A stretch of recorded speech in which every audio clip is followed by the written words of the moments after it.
Well, it is my pleasure to welcome you both. Welcome to, let's start with Irene Piazzoni. Irene Piazzoni is a professor of contemporary history at the University of Milan. Her research interests focus on the history of journalism, publishing, culture industry, intellectuals, media, the learned cultural organizations, and life in the 19th and 20th centuries. She has written many essays and books, among which Valentino Bompiani, Un editore italiano tra fascismo e dopoguerra. Yeah. Okay, thank you. And Storia delle televisioni in Italia. Together with Professor Raffaele De Berti, she is editor of the book Forme e modelli del rotocalco italiano tra fascismo e guerra, that collects several essays favoring a multidisciplinary approach to the journalist's products through issues concerning politics, current events, literature, and arts. She took part in a June 2017 in the 6th International Conference of the European Society for Periodical Research with a paper dedicated to the political magazine Ombre Rosse. And next to me, Fabio Guidali earned his PhD in a contemporary history from the University of Milan and the Freie Universität Berlin. He is a didactic assistant at the Dipartimento di Studi Storici at the University of Milan. He is the author of the monographies Il secolo lungo di Gabriele Mucci, sorry. Una biografia intellettuale e politica, and Scrivere con il mondo in testa, intellettuali europei, tra cultura e potere. He also published several essays on European intellectuals and periodicals in the 20th century. He took part in June 2017 in the 6th International Conference of the European Society for Periodical Research with a paper dedicated to Italian music magazines in the 70s. And the title of their presentation, their talk, is not only Modernism, American literature in Italian magazines during the 30s. So I'll leave you the floor. Thank you. Thank you. Thank you very much. And I will start. We would like to thank you for the kind invitation, the kind presentation too. It's an honor for us to be here and to share with you our research on periodicals in the interwar period. The study of both literary periodicals and popular illustrated magazines indeed is a research focus of which the University of Milan is particularly proud. And we are glad if we can acknowledge the existence of a common ground in our research. So in the 1930s, Italy represents an interesting case study in the field of both history of culture and translation studies, since probably in no other Western country there was such an amount of translated books, which were at least a tenth of the total book publication. Translated fiction from English was a third on average of the total corpus of translated fiction, with a peak of 42% occurring in 1937. The fascist regime, though claiming to protect Italian spirit and products, did not interfere much in what has been called translation industry, because translations provided a liberal self-image abroad and guaranteed loyal publishers high earnings thanks to very good selling books. Moreover, between the late 1920s and the early 1930s, several Italian book publishers sensed the potential inherent not only in highbrow literature, but also in serialized and translated popular fiction.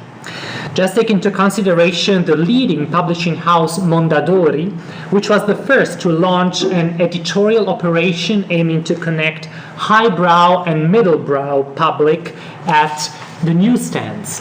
In 1933, Mondadori started the book series Medusa, which published foreign highbrow modernist authors side by side with notorious middlebrow writers.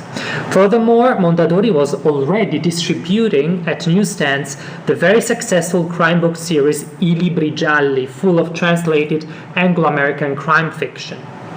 The same urban middle-class public was targeted by magazines. We will mainly focus here on rotocalchi, that is to say illustrated weeklies characterized on the one hand by the use of rotogravure, which made it possible to reproduce low-priced, high-quality photographs, on the other hand by the tendency to publish entertaining and elegantly evasive content. The most successful rotocalchi of the time were certainly big magazines, considering that Novella declared a remarkable circulation of 170,000 copies per week, figures that were unmatched even by most of Italian newspapers, not to mention the best-selling book series. Nevertheless, our paper will also go beyond the illustrated press, taking into consideration some other cases of big magazines that played an important role in the mediation of American literature in interwar Italy. The protagonists of this prosperous periodical production and of the cultural industry's takeoff were, among others, Rizzoli and Mondadori. Rizzoli Publishing House combined various popular weeklies influenced by American and French photojournalism, but it also realized the growing demand for political and cultural discussions and issued first Omnibus, which was forced to close because of its incompatibility with the dull fascist cultural politics, then Oggi. Mondadori already knew how to attract a cross-cutting reading public, as its most renowned book series demonstrated. It then targeted with its weeklies Le Grandi Firme and Il Cerchio Verde the same public, urban, mostly feminine, educated but hungry for escapism, and displayed the same interchangeability between high-quality literature and mid-cult, aiming to the aesthetic and political legitimation of genre fiction. Although their genre and content varied greatly, rotocalchi had all a significant presence of fiction and also of translated fiction in common, and American short stories had the lion's share. Our research, which is still a work in progress, highlighted the growing presence of American fiction between 1933 and 1936. In Novella, American short stories were around 10% on the total amount of published fiction, yet the publisher's room for maneuver narrowed at the end of the decade, and lay even was at 20% before the fascist regime intervened, and with the campaign for Italian independence from foreign product, limitation of the number of translations in volume and periodicals was forced to happen. So it was a very severe blow for publishers. Our research aims to provide a comprehensive, composite, and differentiated overview of the mediation of American fiction in Italian big magazines during the 1930s. Not only modernism, of course, which came to Italy through highbrow, big-selling periodicals like Omnibus and Oggi, but also middlebrow and genre literature, in which modernism infiltrated and was present through hybridizations and overlapping, showing the flexibility of cultural categories in interwar Italy. That same flexibility made American fiction particularly appreciated on different levels and by different reading publics. In this way, American fiction's penetration was not only a literary phenomenon, but also more extensively a cultural phenomenon that pertained to all levels of Italian culture and society. We identified 3 different kinds of illustrated weeklies in which translated American short stories were well represented, grounding on both product characteristics and target groups. The first group pertains literary weeklies and rotocalchi for women, such as Lei or Novella.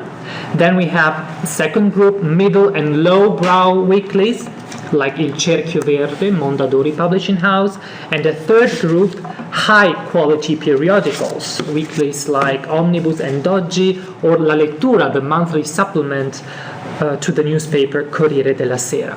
So let's start with the first group, literary weeklies and rotocalchi for women.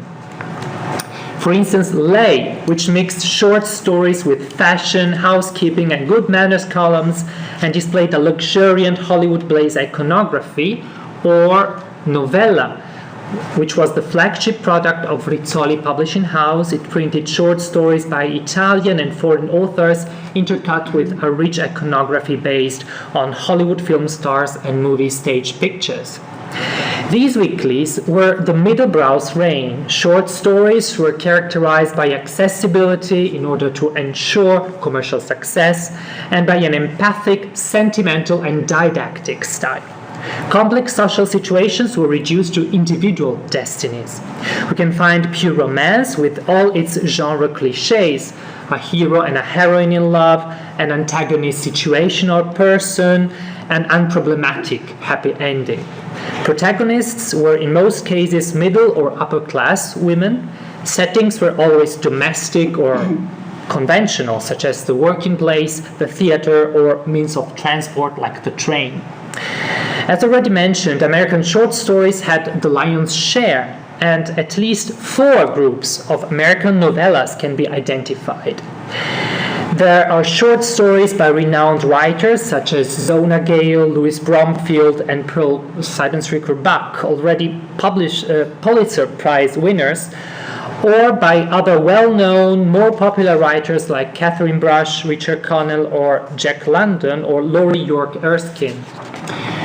The second group refers to professional short story writers like Richard Connell, Ben Ames Williams, Damon Runyon, Alice Durham Miller, Dorothy Parker, who was and also Marjorie Muir Worthington, who was very well connected in the French and American modernist milieu. The third group comprises literary texts authored by journalists that took on fiction writing and tended to a naturalist style. And the fourth and last group refers to novellas set in the film world and mainly written by Hollywood screenwriters. Rotocalchi were indeed an integrated medium in which literates working indifferently in the publishing world, in the motion picture industry, or as theater authors gave birth to fiction that was read by a public accustomed to different kinds of language, whether it was a Hollywood movie, a popular book, or a theater play. Although the majority of translated American fiction in these rotocalchi was mainstream and conventional, there was a continuous overlapping with modernism. This overlapping did not concern formal experimentalism, in spite of the presence of features like inner monologues or spoken language instead of the typical flamboyant writing of Italian authors.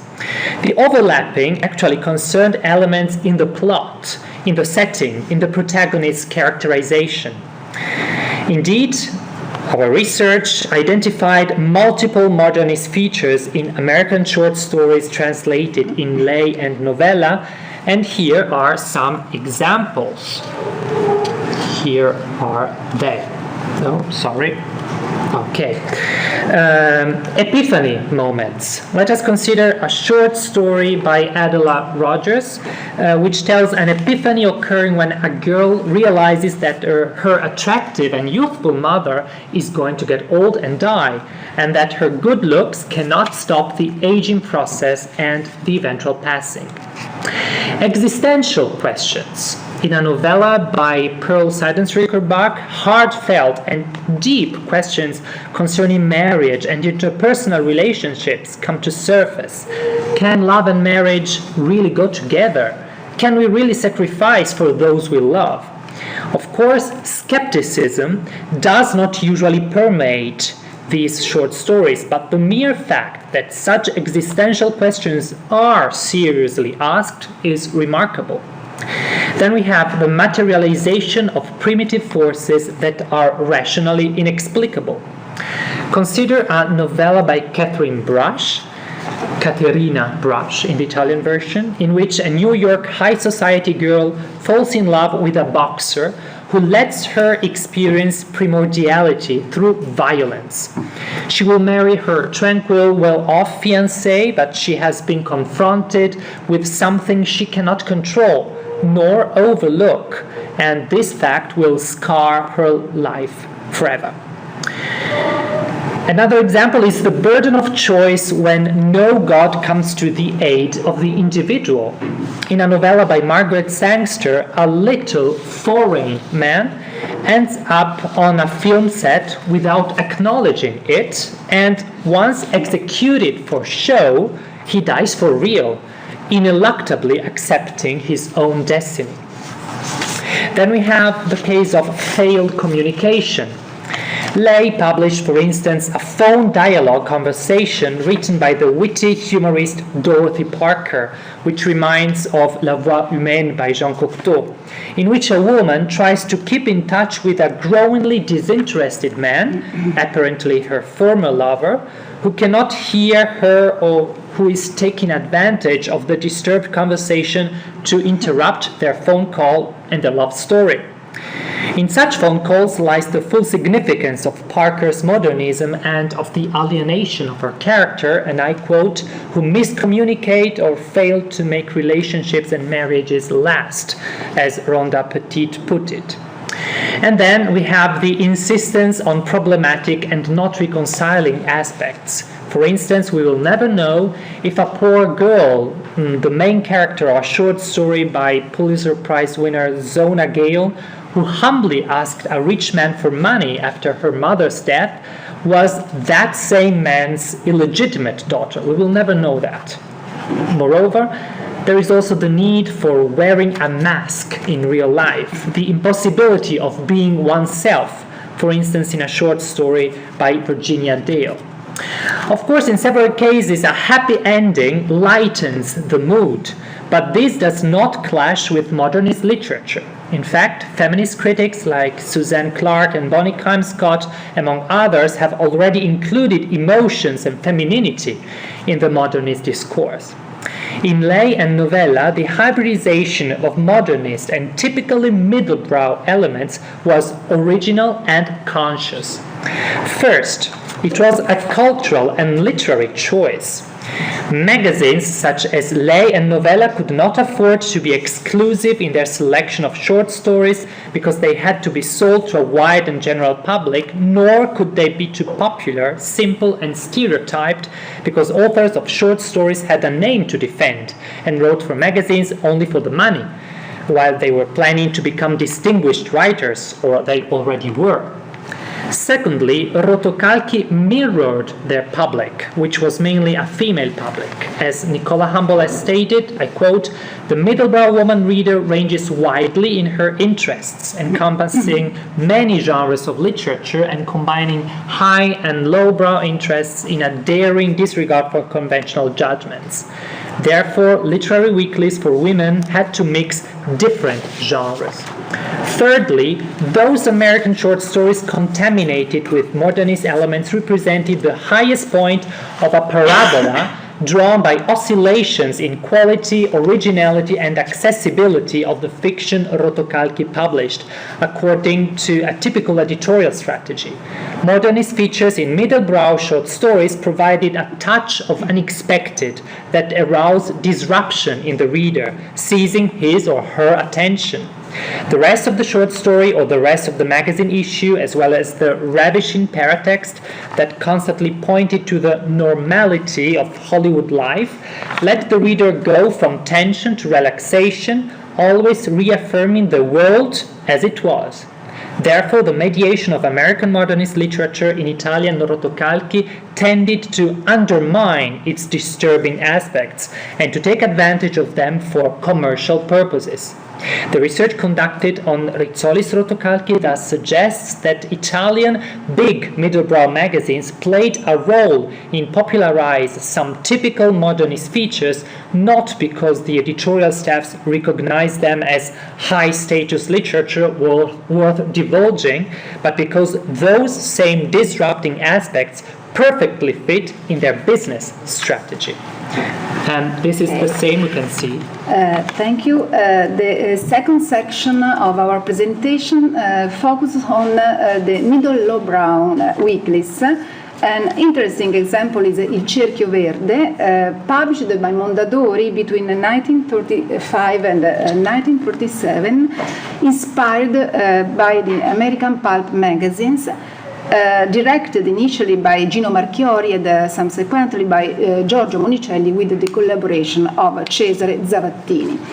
Il Cerchio Verde was specialized in detective and crime stories. The publisher Mondadori, in fact, created it in the manner of I Gialli, the successful collection of novels and tales born in 1929 that Fabio has already mentioned. Both the magazine and the collection established the genre of detective and crime stories called in Italian giallo, and were a fundamental point of reference for contents, setting and languages for the rising Italian giallo. In Il Cerchio Verde, the Anglo-Saxon authors were the majority. Among them, the American authors were numerous, and as a result, the editorial staff made its selection looking to the middle-level production and giving priority to well-known contemporary crime fiction authors and scriptwriters such as Wallace, Van Dyne, Hammett, Arthur Earle, Frank King, Edley Barker, and unexpected Jack London, and so on. Furthermore, every issue proposed a novelization of a recent American movie. Among the translators, Giorgio Monicelli stood out. He favored translations that sacrificed the fidelity to the original text and privilege readability and the need to capture the attention of the audience. Il Cerchio Verde established a manner, a style, language that through the great masters and artisans of American crime and detective stories, strictly connected Italian readers to the international textual codes and atmospheres and to a cultural market for which the era of American power was initiated. The visual apparatus, as you can see, was an irreplaceable ingredient of this creation. The third section is dedicated to the weeklies for a high cultural level audience, published in the late 30s, when the so-called cultural autarkia, the cultural self-sufficiency, after the Ethiopian War, became a name of the fascist regime. It's obvious that in those years the political climate was not a fertile ground for translation from English. Omnibus, published between 1947 and 1949, with its editor Leo Longanesi, and Oggi, published between 1949 and 1942 with the editors Arrigo Benedetti and Mario Pannunzio, both published by Rizzoli, were the most important ones. Omnibus and Oggi were the pioneers of the post-war Italian Newsweek. Such weeklies proposed serial novels and tales whose authors were the same writers discovered and translated by young intellectuals such as Elio Vittorini and Cesare Pavese, and published in those years or in the post-war period by Bompiani, Einaudi, Mondadori, the most important publishing houses, Italian publishing houses at the time.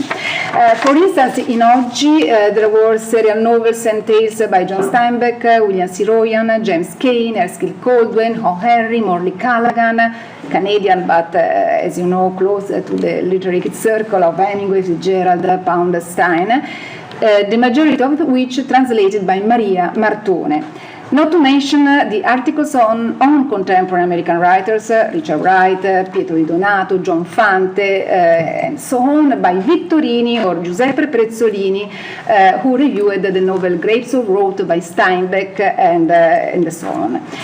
Some texts and the authors were new discoveries. It is the case of Irwin Shaw for Italy, of which oggi proposed two tales of Ei Haibus Beserides, with the translation of The Long Haul.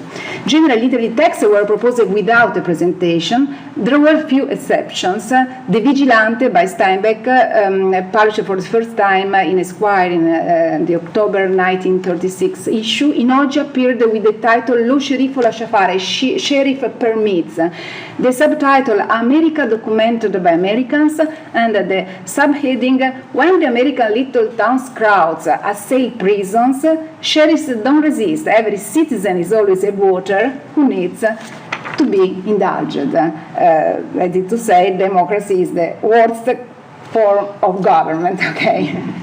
So, the note to some articles by Joseph Mitchell, the New Yorker journalist and pioneer of the new journalism, is similar. They document, I quote, some aspects of New York City and America, certainly the most tragic of the modern life.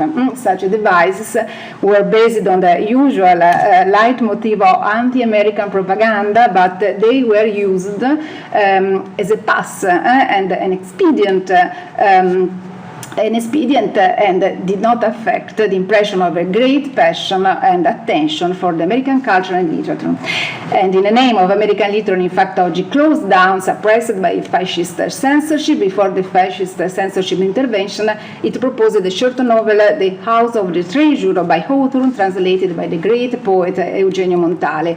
The editors, Benedetti and Pannunzio, chose for the magazine heart and strong novels and tales free from ambition of experimentalism, and high-quality text appropriate as a setting and characters make clear for well-educated male readers. The presence of American tales in the late 30s in La Lettura by Corriere della Sera, the most important Italian newspaper, is truly surprising given the loyalty of to the fascist regime of the Corriere della Sera.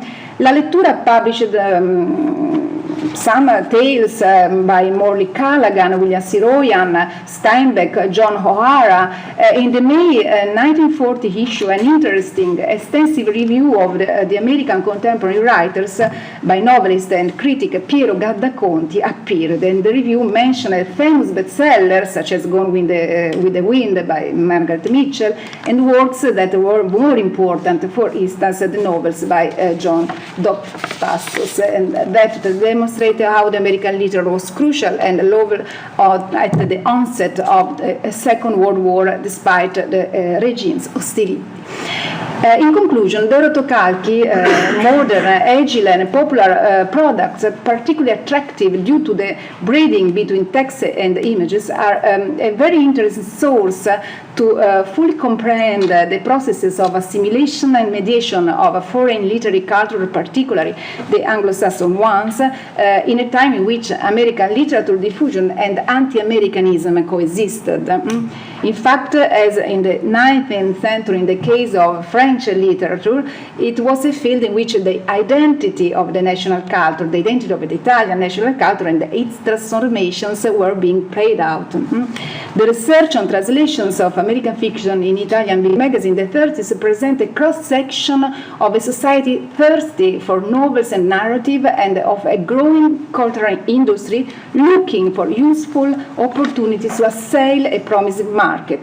And it is no coincidence that the rotocalchi were directly linked with all other products of the Italian cultural industry. Movies, photography, strips, theater, music, and its materials, photographical image, creative layout, were a fundamental component for collective image of the Italian audience in the interwar period. Said that, it's evident then that although it is possible to identify some common denominators in most of the periodicals due to the competition between publishers that imitated successful solutions and ventures, resulting in a partial homogeneity of the product, every big magazine had its own peculiarity. Every magazine sought out its own tone by modulating the literary selection depending on its target and on the preferences of the translators and the editors involved in the endeavor. Our paper has examined the different phases from the early 30s, when weeklies and the monthly press were not yet specific object of scrutiny for the fashion regime censorship, to the progressive closing in the hand of the decade. However, our research had confirmed that publishers and editors tried in all ways to bypass the obstacles of fascist bureaucracy, passing off in other ways American literature, and the publications must intervened, and above all, contaminating all genres. In fact, the assimilation of American literature, either the modernist or the middlebrow one, ended up permeating the Italian culture. Also, thanks to literary works that are inspired to American literature, but conserved only in part the original link with the original models. A further element of reflection concerned the relationship between modernism, admitting the canon, and the popular literature or genre fiction. The popular literature was suitable for assimilation because it was built on a well-identifiable structure and a well-defined set of rules and codes. These elements created an international narrative which was more easily translated and diffused in different countries. Here, other factors came into play. On one hand, the power of the distribution machine that allowed the American fiction to reinforce its positions. On the other hand, the pressure of political strategies and the pervasiveness of ideology, that is to say, extra literary causes, which couldn't be underestimated. Thank you for your kind attention.